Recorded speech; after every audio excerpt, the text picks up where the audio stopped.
Kaaba. Kaaba is the holiest site in Islam, often called by names as Bayt Allah, also known as House of Allah, metaphorically meaning Allah's residence. Hajj. Hajj is the Muslim pilgrimage to Mecca that takes place in the last month of the year. All Muslims are expected to make it at least once in a lifetime.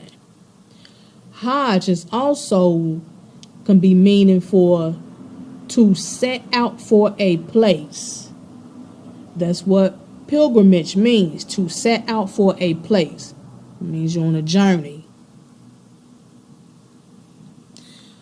A Sunni. What is the meaning of Orthodox Sunni? A Sunni is a member of the largest branch of Islam. A Sunni is a Muslim who believes that Caliph Abu Bakr was the rightful successor to Muhammad after his death. There are several different traditions within the Sunni branch of Islam, but Sunnis are often described as Orthodox Muslims. What is the difference between Orthodox Islam and Christianity? Christians believe that Yeshua was the incarnated Son of God, divine and sinless. Islam teaches that Yeshua was one of the most important prophets of God, but not the Son of God, not divine, and not part of the Trinity. Rather, Muslims believe the creation of Yeshua was similar to the creation of Adam. Before I go further with this, I want to let everyone know out there that I am not condoning any conversion through this video. I myself personally do not believe in this religion, and I myself are not trying to convert anyone into the Sunni Muslim. I'm here to teach and give information about things that I'm led to give on, whether it's religion or not. To Muslims, Hajj is associated with religious as well as social significance. The obligation for performing this pilgrimage is only fulfilled if it is done on the 8th to 12th day of the last month of the Islamic calendar. If in a given year, an adult Muslim is in good health and their life and wealth are saved, they must perform the Hajj in the same year. Delaying it is considered sinful unless the delay is caused by reasons beyond their control. Apart from being an obligatory religious duty, the Hajj is seen to have a spiritual merit that provides Muslims with an opportunity of self-renewal. Hajj serves as a reminder of the day of judgment when Muslims believe people will stand before God. Hadith literature articulates various merits a pilgrim achieves upon successful completion of their Hajj. After successful pilgrimage, pilgrims can prefix their names with the title El-Haji and are held with respect in Muslim society. However, Islamic scholars suggest Hajj should signify a Muslim's religious commitment and should not be a measurement of their social status. Hajj brings together and unites the Muslims from different parts of the world, irrespective of their race, color, and culture, which acts as a symbol of equality. A 2008 study on the impact of participating in the Islamic pilgrimage found that Muslim communities become more positive and tolerant after Hajj experience. The study noted that the Hajj increases belief in equality and harmony among ethnic groups and Islamic sects and leads to more favorable attitudes toward women, including greater acceptance of female education and employment, and that Hajis show increased belief in peace, equality, and harmony among adherents of different religions. Malcolm X, an American activist during the Civil Rights Movement, describes the sociological atmosphere he experienced at his Hajj in the 1960s as follows. There were tens of thousands of pilgrims from all over the world. They were all colors, from blue-eyed blondes to black-skinned Africans. But we were all participating in the same ritual, displaying a spirit of unity and brotherhood that my experiences in America had led me to believe never could exist between the white and the non-white. America needs to understand Islam because this is the one religion that erases from its society the race problem. You may be shocked by these words coming from me, but on this pilgrimage, what I have seen and experienced has forced me to rearrange much of my thought patterns previously held. Malcolm X in Mecca. And for the note, since he had visited the Hajj, Malcolm X had adopted his name, which was then El Hajj Malik El Shabazz, meaning the pilgrim Malcolm the Patriarch.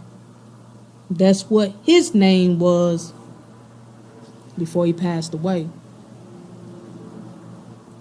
On April 13, 1964, Malcolm X left the United States on a personal and spiritual journey through the Middle East and West Africa. By the time he returned on May 21st, he'd visited Egypt, Lebanon, Saudi Arabia, Nigeria, Ghana, Morocco, and Algeria. In Saudi Arabia, he experienced what amounted to his second life-changing epiphany as he accomplished the Hajj, or pilgrimage to Mecca, and discovered an authentic Islam of universal respect and brotherhood. The experience changed Malcolm's worldview. Gone was the belief in white people as exclusively evil. Gone was the call for black separatism. His voyage to Mecca helped him discover the atoning power of Islam as a means to unity as well as self-respect. Quote, in my 39 years on this earth, quote, he would write in his autobiography, quote, the holy city of Mecca had been the first time I had ever stood before the creator of all and felt like a complete human being. It had been a long journey and a brief life. Before Mecca, the Nation of Islam, Malcolm's first epiphany occurred 12 years earlier when he converted to Islam while serving an 8 to 10 year prison sentence for robbery. But back then, it was Islam according to Elijah Muhammad's Nation of Islam, an odd cult whose principles of racial hatred and separatism and whose beliefs about white people being a genetically engineered race of devils stood it in contrast with Islam's more orthodox teachings. Malcolm X bought in and rapidly rose in the ranks of the organization, which was more like a neighborhood guild, albeit a disciplined and enthusiastic one, than a nation. When Malcolm arrived, Malcolm's charisma and eventual celebrity built the Nation of Islam into the mass movement and political force it became in the early 1960s. Delusions and independence. The Nation of Islam's Elijah Muhammad turned out to be much less than the upstanding moral paragon he pretended to be. He was a hypocritical serial womanizer who fathered numerous children out of wedlock with his secretaries. A jealous man who resented Malcolm's stardom, and a violent man who never hesitated to silence or intimidate his critics. His knowledge of Islam was also relatively slight. Imagine, quote, being a Muslim minister, a leader in Elijah Muhammad's Nation of Islam, quote, Malcolm wrote, quote, and not knowing the prayer ritual, quote. Elijah Muhammad had never taught it. It took Malcolm's disillusionment with Muhammad and the nation finally to break away from the organization and set out on his own, literally and metaphorically, to the authentic heart of Islam. And there you have it. So I made a video. I was assuming that he was being enlightened by Yeshua HaMashiach, but that was not it. He was, after this trip to the Kaaba in Mecca, he was enlightened with, I guess, quote, more authentic Muslimship. So he wasn't trying to be no Christian. He was getting converted over into the Sunni Islam. He was a Sunni Muslim. Okay, Hajj. Sometimes also spelled Hadj, Hajj, or Haji, Hadji, is an annual Islamic pilgrimage to Mecca, Saudi Arabia, the holiest city for Muslims. Hajj is a mandatory religious duty for Muslims that must be carried out at least once in their lifetime by all adult Muslims who are physically and financially capable of undertaking the journey and of supporting their family during their absence from home. In Islamic terminology, Hajj is a pilgrimage made to the Kaaba, the house of Allah, in the sacred city of Mecca in Saudi Arabia. It is one of the 5 pillars of Islam, alongside Shahada, meaning oath to Allah and Muhammad, the messenger of Allah. Salah, meaning prayer. Zakat, almsgiving. And Sawm, meaning fasting of Ramadan. The Hajj is an annual practice when Muslim brotherhood is on display and their solidarity with fellow Muslim people. Their solidarity with fellow Muslim people and submission to God, Allah, is fulfilled. The word Hajj means pilgrimage made to the Kaaba, a long, pious journey taken by Muslims to cleanse their souls of all worldly sins, which connotes both the outward act of a journey after death and the inward act of good intentions. The rites of pilgrimage are performed over 5 to 6 days, extending from the 8th to the 12th or 13th of Dhul al-Hajjah, the last month of the Islamic calendar, because the Islamic calendar is lunar and the Islamic year is about 11 days shorter than the Gregorian year.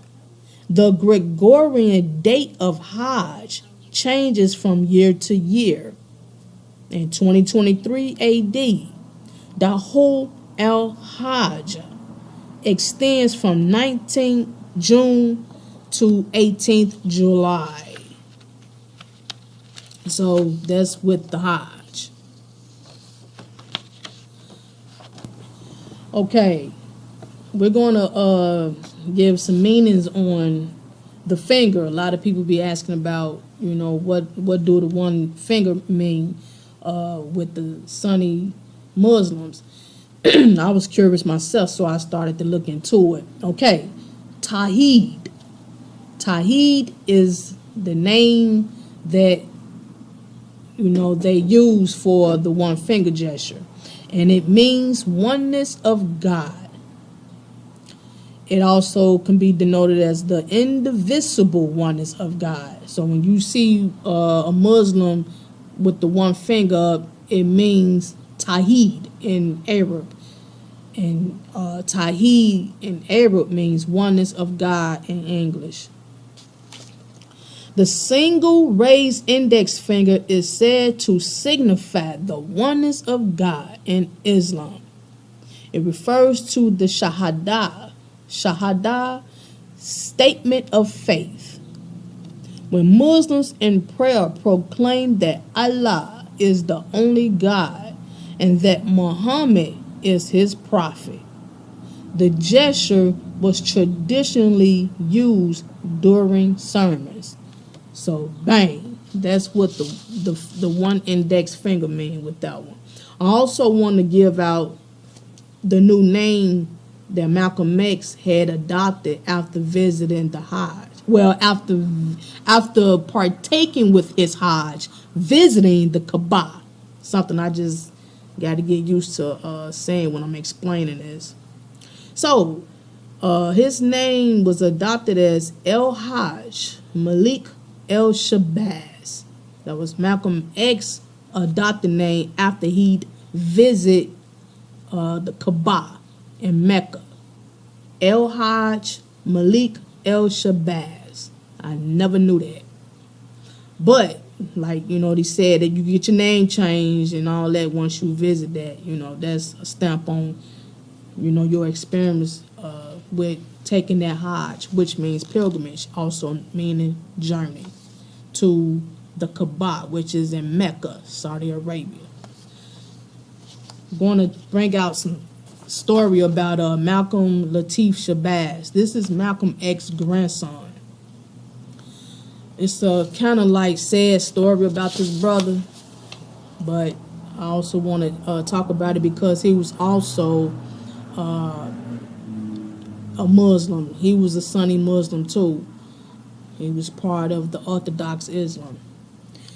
It didn't mention much about it, but looking through information with his passing and the story on what happened, I got clarification that he was in fact an Orthodox Muslim. Malcolm Latif Shabazz was born October 8, 1984 and died May 9th, 2013. He was the grandson of civil rights activist Malcolm X and Betty Shabazz. Through their daughter, Quabilla Shabazz, Shabazz made headlines for multiple arrests during his life, including setting the fire that killed his grandmother, Betty. He was murdered in Mexico on May 9th, 2013, at the age of 28. Wow. Malcolm Shabazz was born in Paris on October 8, 1984.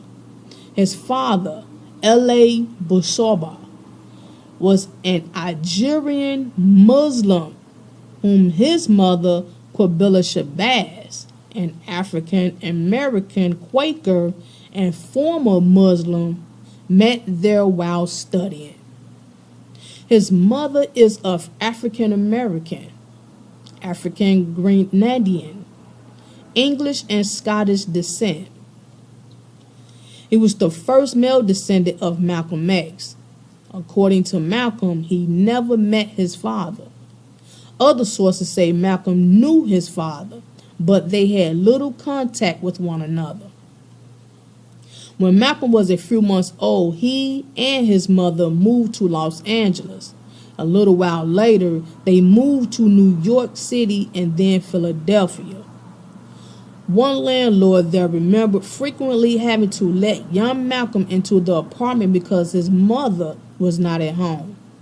Malcolm showed some evidence of disturbance as a child. As a 3-year-old, he reportedly set fire to his shoes. He brought a knife to school in the 3rd grade. About the same time, he suffered from delusions and was hospitalized for a short time. During the early 1990s, Malcolm often stayed with his grandmother Betty and his aunts in New York, while his mother Quabilla lived with various friends. In 1994, Malcolm moved with his mother to Minneapolis. She was being drawn into a plot to assassinate Louis Farrakhan by an FBI informant, Michael Fitzpatrick.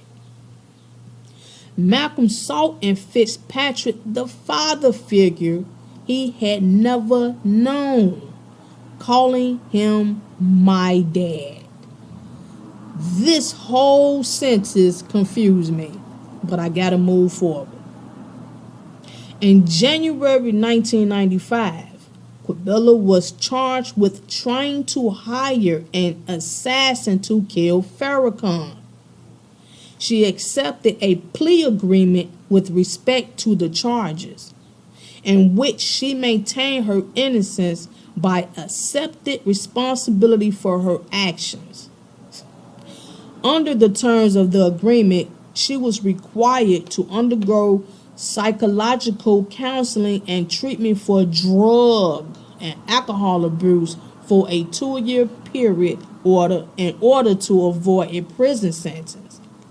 For the duration of her treatment, 10-year-old Malcolm was sent to live with Betty at her apartment in Yonkers, New York.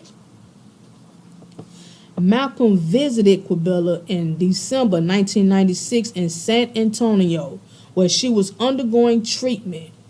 She had remarried, and Malcolm quickly bonded with his stepfather. The marriage soon ended. Malcolm and his mother began to fight, sometimes physically. On February 26, 1997, she called the police saying she wanted him committed to a mental hospital. After a brief stay, Malcolm was released in April. He called the police and reported that they had been in a fight. His mother said she was going to place him in foster care, but sent Malcolm back to New York on April 26 to live with his grandmother instead. Okay, arson and juvenile detention. It gets deep, y'all. On June 1st, 1997, Malcolm Shabazz, then 12 years of age, started a fire in Betty Shabazz's apartment. She suffered burns over 80% of her body. The police found Malcolm wandering the streets barefoot and reeking of gasoline. Betty Shabazz died of her injuries on June 23, 1997. At a hearing, experts described Malcolm as psychotic and schizophrenic. He was also described as brilliant but disturbed. Despite opposition from both Shabazz's defense attorney and the state prosecutors, The presiding family court judge did not close the case to the press, citing his desire, quote, to preserve the integrity of public proceedings, quote. Family court cases in the state were frequently closed to protect children in sensitive cases, though the judge's decision in the Shabazz case came 2 weeks after the state's chief judge announced new rules to keep family court cases open to the public. That's the reason why I didn't know nothing about this. Former New York City Mayor David Dickens and former Manhattan Borough President Percy Sutton represented Malcolm Shabazz in his Westchester family court trial. At the end of each hearing, Dickens and Sutton would make a motion to hug Shabazz before he was handcuffed, shackled, and led back to detention. The two lawyers accepted that he started the fire, but argued he intended no real harm to his grandmother. Throughout the trial, Dickens and Sutton tried to arrange an alternative to youth detention that would satisfy their security, therapeutic, and academic standards by visiting locations from North Carolina to upstate New York.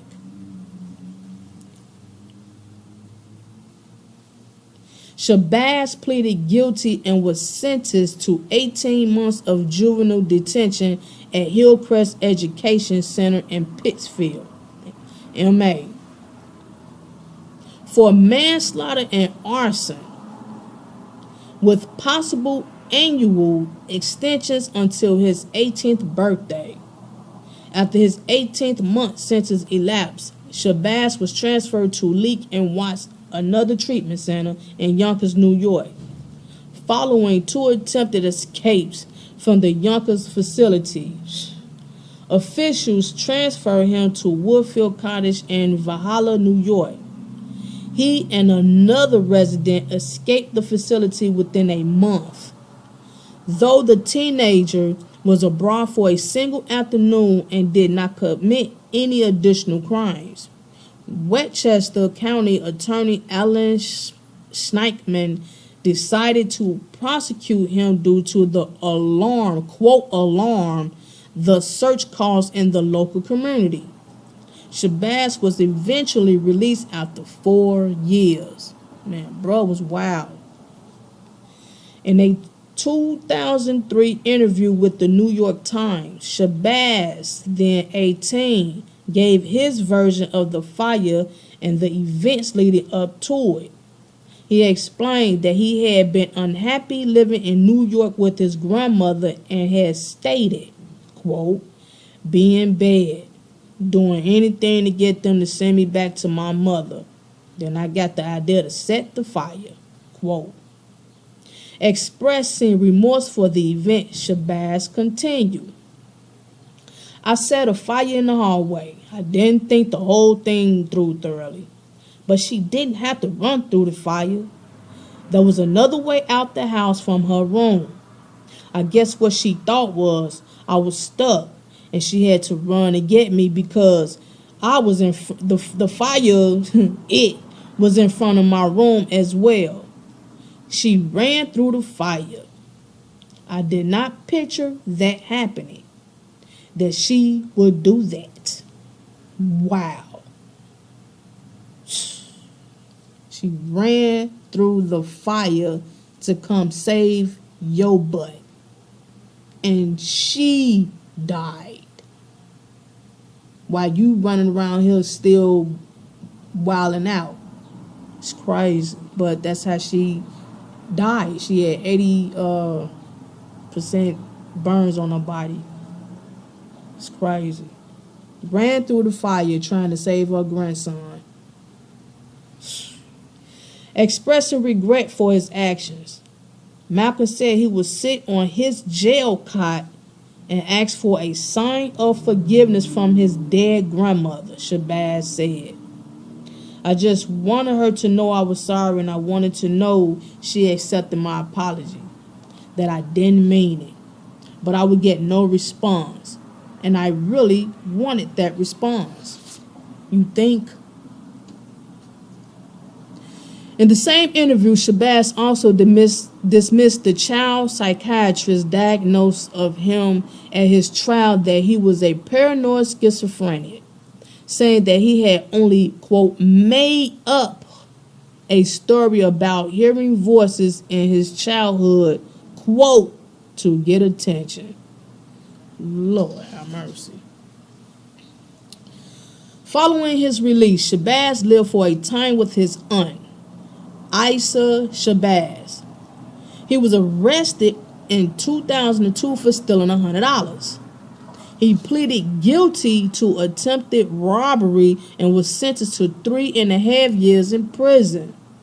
Shabazz was arrested again in 2006 for punching a hole in a store's glass window.